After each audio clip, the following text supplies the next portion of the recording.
Он ждет и ждет, а их все нет и нет. Он потирает лапки и зевает. И время у порога в кабинет, жужжащее так зло, заболевает. Завравшись и зарвавшись, застывает безмозглой мухой, влипшей в лингит. Анубис дремлет.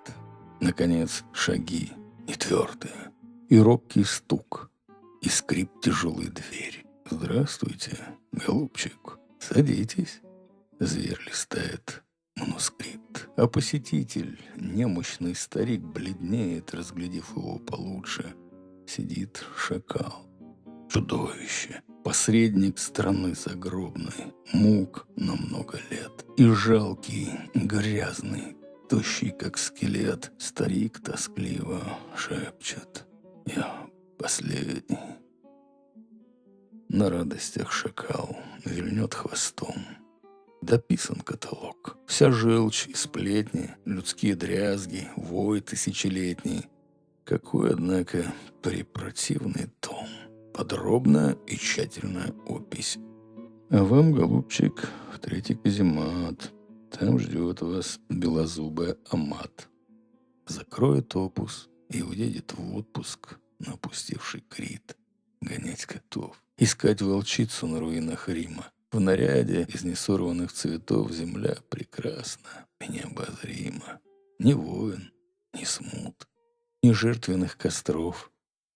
До новых рас, до новых катастроф.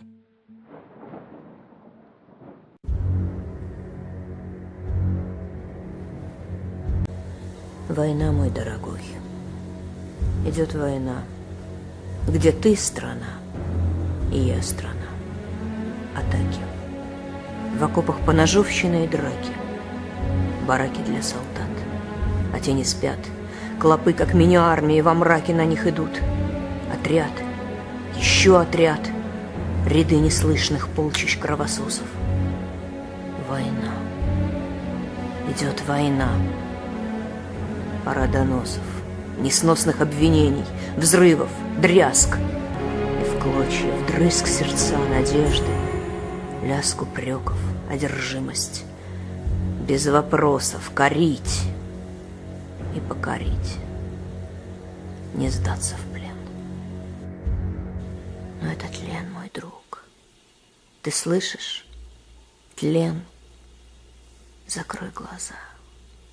Замри. Молчи. Ни звука. Вот древний лес. Покой река из лука. И спей воды волшебной. Все забудь, как в доброй сказке. Мы пустились в путь, где ты страна, и я страна. Из стана из вражеского мы с тобою станем гостями, удивляясь новизне, как жители диковинных планет. Как мог я жить без мира, без тепла, идя в разнос, твердя «моя взяла», когда нам жизни выдано в обрез. А я богат, богат тобой, как кряс. Как мог я не понять чужой страны в нелепом состоянии войны? Я желтый листик на груди твоей. Меня на миг к тебе прибило ветром. Вот и конец. И не найти ответа, зачем в тиши изнеженного лета поднялся ветер и, сорвав с ветвей, мне дал на миг прильнуть к груди твоей.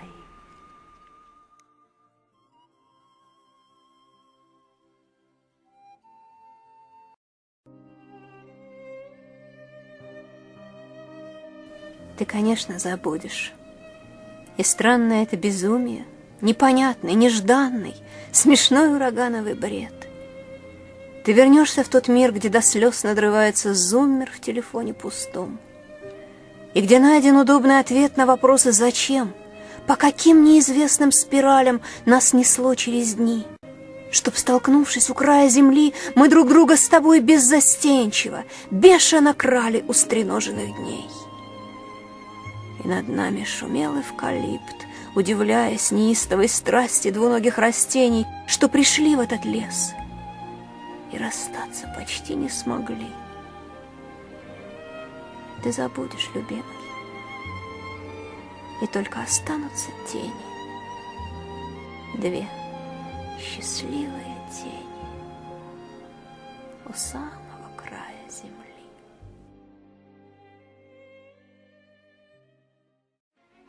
В любой из масок или кош ты неизменно безупречна, спектакль хорош, но вдруг замрешь, нежданно понятая встречным, как беспристрастным понятым, до глубины, без слов и фальши дрожащих губ, до немоты.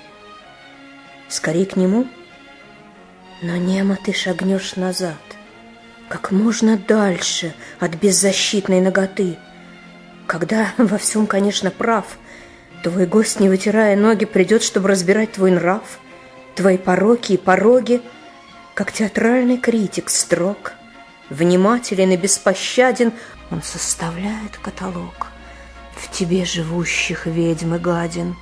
Он справедлив, отточен слог. Ему неведомы пристрастия и сострадательный залог, залог любви и сопричастия. И ты закроешь двери, чтоб свой собственный спектакль без судей, без соглядатаев, без толп смотреть, как голову на блюде несут, и бешено кружа в слезах танцует Соломея, как капли падают с ножа, как Ева искушает змея, как Брут хрипит от боли в такт ударом, завернувшись в тогу. А критик видел первый акт, не более. И слава Богу.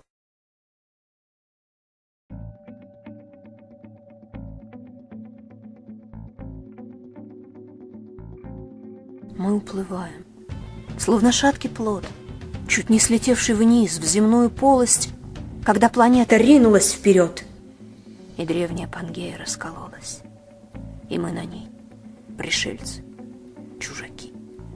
Колесами цепляемся за камни меж бесконечным морем и песками и чувствуем, на нас глядят веками чужих теней тяжелые зрачки. Живем в плену, пустыня и вода. Звоним глухим усталым абонентам. Так страшно мне остаться навсегда в смирительной рубашке континента.